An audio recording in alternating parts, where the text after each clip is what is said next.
రాముడు ఎలా చనిపోయాడో తెలుసా? రాముడి చావుకి కారణాలేమిటి? అసలు రాముణ్ణి ఎవరు చంపారు? రాముడు హనుమంతుని ఎందుకు మోసం చేశాడు?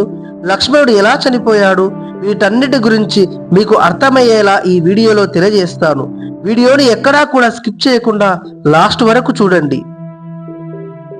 రాముడు ఈ భూమి మీద జన్మించింది రావణాసురుడనే రాక్షసుని చంపి లోకంలో శాంతి నెలకొల్పాలని జన్మించాడు. అందుకోసమే రావణుణ్ణి చంపాడు. కాబట్టి త్రేతాయుగం అంతమయ్యే సమయం ఆసన్నమయ్యింది. రాముడి అవతారం ముగిసే సమయము కూడా ఆసన్నమయ్యింది. అప్పుడు శివుడు, బ్రహ్మదేవుడు యముణ్ణి తమ దగ్గరికి పిలిపించుకున్నారు. అక్కడికి వచ్చిన యముడికి ఈ విధంగా చెప్పారు: ఓ యమధర్మరాజా, నువ్వు రాముడి దగ్గరకు వెళ్లాల్సిన సమయం వచ్చింది అని చెప్పారు. కానీ యముడు రాముడి దగ్గరకు కాదు, తన రాజ్యంలో కూడా అడుగు పెట్టలేడు. ఎందుకంటే అత్యంత శక్తివంతుడైన హనుమంతుడు ఎల్లప్పుడూ రాముని పక్కలోనే తన దగ్గరకు ఎవరినీ రాకుండా నిరంతరం కాపాడుతూ ఉంటాడు. అయితే ఒకరోజు శివుడు రాముడి కలలోకి వచ్చి, రామా, నీ అవతారము చాలించే సమయం వచ్చింది. యముడు నీ రాజ్యం బయట ఎదురు చూస్తున్నాడు. కానీ నీ ప్రాణానికి హనుమంతుడు అడ్డుగా ఉన్నాడు అంటాడు. రాముడికి విషయం అంతా అర్థమయ్యింది. హనుమను ఇక్కడి నుంచి పంపడానికి తన చేతి వేలికి ఉన్న సీత ఇచ్చిన ఉంగరాన్ని భూమి లోపల ఒక రంధ్రంలో వేసి హనుమను అక్కడికి పిలుస్తాడు. అక్కడికి వచ్చిన హనుమ ఈ విధంగా హనుమతో రాముడు చెప్తాడు: హనుమ, సీత నాకు ఎంతో ఇష్టంగా ఇచ్చిన ఉంగరం ఈ భూమి రంధ్రంలో పడిపోయింది. ఎలాగైనా వెతికి తీసుకుని రాగలవా అంటాడు.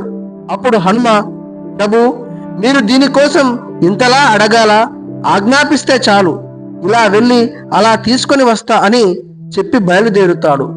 అప్పుడు హనుమ ఆ రంధ్రం లోపలికి వెళ్ళడానికి తన శరీరాన్ని చీమ అంత చిన్నదిగా చేసుకొని ఆ రంధ్రంలోకి వెళ్తాడు. అలా వెళ్తూ వెళ్తూ భూమి చివర పాతాళ లోకం వరకు వెళ్తాడు. అక్కడ నాగలోకానికి రాజు అయిన నాగరాజు ఉంటాడు. అతని దగ్గరకు వెళ్ళి అతనికి నమస్కరించి, నాగరాజా, నా రాముడి ఉంగరం ఒక రంధ్రంలో పడి ఈ పాతాళ లోకంలోకి వచ్చింది. అది ఎక్కడ ఉందో చెప్పగలరా అని అడిగాడు. అప్పుడు నాగరాజు, ఆ ఉంగరము తెలుసు, నాతో రండి, చూపిస్తాను అని హనుమంతుడిని తీసుకొని అక్కడికి వెళ్ళాడు. వారు ఒక పెద్ద గుహ దగ్గరకు వెళ్ళారు. హనుమ, ఉంగరాలన్నీ ఈ గుహలోనే ఉంటాయి అని ఆ నాగరాజు హనుమంతుడికి చెప్తాడు. అప్పుడు హనుమ గుహ లోపలికి నడుచుకుంటూ వెళ్తాడు. అక్కడికి వెళ్ళిన హనుమ ఆశ్చర్యానికి లోనయ్యాడు. ఎందుకో తెలుసా? ఆ గుహలో ఒకటి కాదు, రెండు కాదు, కొన్ని కోట్ల ఉంగరాలు అక్కడే ఉన్నాయి. అయినా సరే నా రాముడి ఉంగరం ఏదో నాకు తెలియదా అని వెతకడం మొదలు పెట్టాడు. ఇదే మంచి సమయమని యముడు రాముడి దగ్గరికి వెళ్ళి, రామా, నేను నీతో ఏకాంతంగా ఒక ముఖ్యమైన విషయం గురించి మాట్లాడాలని చెప్పాడు. అంతేకాకుండా ఇలా మాట్లాడే సమయంలో ఎవరైనా లోపలికి వస్తే వారికి మరణదండనే అని చెప్పాడు. ద్వారం దగ్గర ఉంటూ లోపలికి ఎవరూ రాకుండా చూసుకోవాల్సిన బాధ్యత నీదే అని లక్ష్మణునికి చెప్పాడు రాముడు. ఈ బాధ్యత లక్ష్మణునికి అప్పగించిన తర్వాత లక్ష్మణుడు సరే అన్నా అని ద్వారం దగ్గర నిలబడతాడు.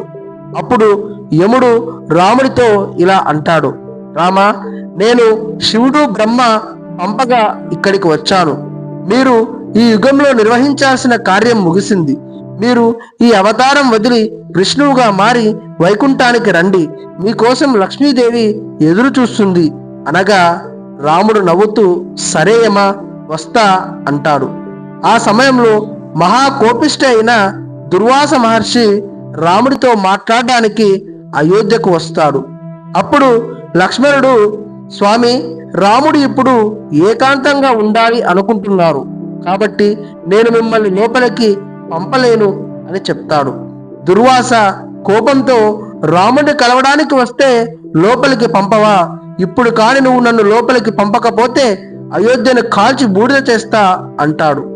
లక్ష్మణుడికి ఏం చేయాలో అర్థం కాక, ఇప్పుడు మహర్షి వచ్చాడు అని చెప్పడానికి వెళ్తే నేను చస్తాను, వెళ్ళకపోతే అమాయకమైనటువంటి అయోధ్య ప్రజలు చనిపోతారు, కాబట్టి నేను చనిపోవడం కంటే అయోధ్య ప్రజలను కాపాడమే మేలు అనుకుని లోపలికి వెళ్తాడు లక్ష్మణుడు.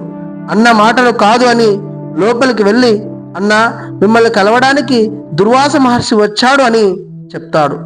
లక్ష్మణుడు రావటాన్ని గమనించిన రాముడు లోపల ఎంతగానో కుమిలిపోయాడు. ఎంత పని చేశావు లక్ష్మణ, లోపలికి వస్తే చనిపోతావని తెలిసి కూడా ఎందుకు వచ్చావని బాధపడ్డాడు. ఏం చెయ్యాలో తెలియక తన గురువైన వశిష్ఠ మహర్షిని అడుగుతాడు. మహర్షి ఈ విధంగా సమాధానం చెప్తాడు. రామ, ఇప్పుడు మీ తమ్ముణ్ణి చంపాల్సిన అవసరం లేదు. రాజ్య బహిష్కరణ చేస్తే చాలు. లక్ష్మణుడు నీకు దూరంగా ఉండటం మరణంతో సమానమని చెప్తాడు. ఇదే మాట లక్ష్మణుడికి చెప్తే, అన్నా, నీకు దూరంగా ఉండటం కంటే మరణించటమే మేలు అని సరయూ నది లోపలికి వెళ్లి జల సమాధి అవుతాడు లక్ష్మణుడు. తన భర్త లక్ష్మణుడు చనిపోయినటువంటి వార్త తెలిసి ఊర్మిళ కూడా భర్తతో పాటు జల సమాధి కావటం జరుగుతుంది. ఈ మరణాలు చూసి నేను కూడా సరయూ నదిలో జల సమాధి అవుతానని ఆ నది లోపలికి వెళ్లి నిలబడతాడు రాముడు. ఆ సమయంలో పాతాళ లోకంలో ఉన్న హనుమకి అక్కడ ఉన్న అన్ని ఉంగరాలు రాముడి ఉంగరంలానే కనిపిస్తాయి. వెతికి వెతికి అలసిపోయిన హనుమ నాగరాజు దగ్గరికి వెళ్లి, ఓ నాగరాజా, ఇన్ని ఉంగరాలు ఇక్కడికి ఎలా వచ్చాయి అని అడుగుతాడు. దానికి సమాధానముగా నాగరాజు ఈ విధంగా చెప్తాడు. త్రేతాయుగంలో రాముడు జన్మిస్తాడు. ఎప్పుడైతే రాముడి ఉంగరం ఒక రంధ్రంలో పడి దాన్ని వెతకడానికి ఒక కోతి పాతాళానికి వస్తుందో అప్పుడు రాముడి అవతారం ముగుస్తుంది అని చెప్పాడు నాగరాజు.